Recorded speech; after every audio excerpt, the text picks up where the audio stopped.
Walaupun video yang berjudul 30 jenis pakan alternatif untuk ikan lele sudah saya bagikan kepada kalian, tapi masih tetap ada yang bertanya apa pakan alternatif untuk ikan lele. Di dalam video tersebut, saya sebut satu persatu jenis pakan alternatif berikut dengan estimasi kandungan proteinnya. Namun jujur, saya hanya menyebutkan jenisnya saja. Adapun cara mendapatkannya dan cara meraciknya, silakan kalian kreatif sendiri, jangan mau disuapin terus. Salah satu pakan alternatif jenis daging yang mudah didapatkan dan gratis adalah daging keong mas. Dan di video kali ini saya akan membahasnya secara lengkap tentang pakan alternatif daging keong untuk ikan lele. Bagaimana cara mengolahnya dan memberikannya ke ikan lele? Tonton video ini sampai selesai, jangan di-skip-skip agar kalian paham dan tidak gagal paham. Daging keong mas bisa kalian aplikasikan untuk pakan alternatif ikan lele, wabil khusus untuk segmen pembesaran ikan lele dan pakan indukan lele. Kandungan protein hewani pada daging keong cukup bagus untuk menunjang pertumbuhan ikan lele. Jika di daerah kalian terdapat area persawahan yang luas, biasanya keong suka banyak di sawah.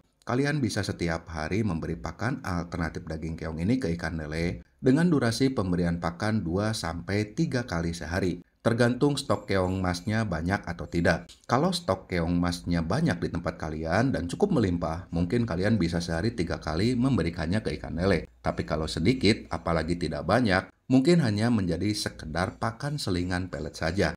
Pakan alternatif jenis daging biasanya cukup awet berada di perut ikan lele. Agar pencernaan ikan lele mudah mencerna pakan alternatif daging keong mas ini, diusahakan kalian matangkan dulu keong mas dengan cara direbus. Apalagi untuk kalian yang budidaya ikan lele segmen pembesaran di kolam darat seperti kolam terpal atau kolam beton, agar kualitas air kolam tidak cepat rusak. Karena kolam darat tidak memiliki resapan alami. Hal ini untuk mencegah kerusakan dini pada air kolam agar kalian tidak terlalu sering mengganti air kolam. Daging keong mas bisa kalian giling dan campur dengan bahan pakan alternatif lain. Jika kalian mampu mencetak bahan-bahan tersebut menjadi pelet buatan, itu akan lebih bagus lagi. Terkecuali kalau kalian budidaya ikan lele segmen pembesaran di kolam tanah. Mau matang, mau mentah itu daging keong mas, bebas kalian berikan ke ikan lele. Keong mas memiliki cangkang yang cukup keras. Mau kalian congkel satu persatu daging keong dari cangkangnya, atau mau kalian pecahkan cangkangnya agar lebih cepat, silahkan saja, itu bebas. Tinggal kalian pilih mana cara yang paling efisien dan cepat. Terkecuali kalau untuk indukan lele dengan tujuan mematangkan gonat,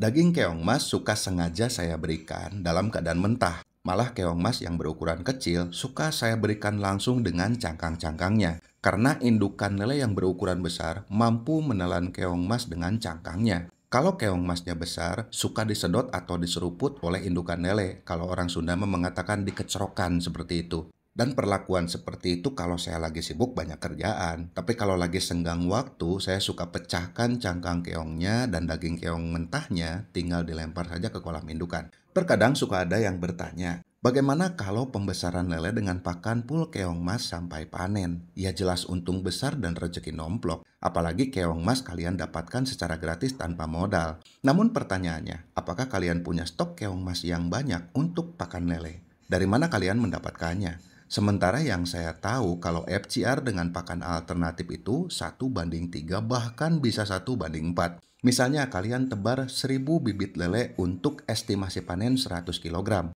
Kalau pakannya menggunakan alternatif daging keong dengan FCR misalnya 1:3, berarti kita harus menyiapkan kurang lebih 300-400 kg daging keong.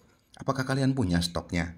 Apalagi kalau kalian tebar bibit lele sebanyak 5.000 ekor untuk estimasi panen umpamanya 400-500 kg, pakannya full dengan daging keong mas. Kalau FCR-nya 1:3, apalagi 1:4, pertanyaannya berapa ton kalian harus menyiapkan daging keong dan mau cari kemana? Ke Afrika? Atau berendam di Selat Sunda untuk nyari keong mas? Semoga kalian paham dan terima kasih.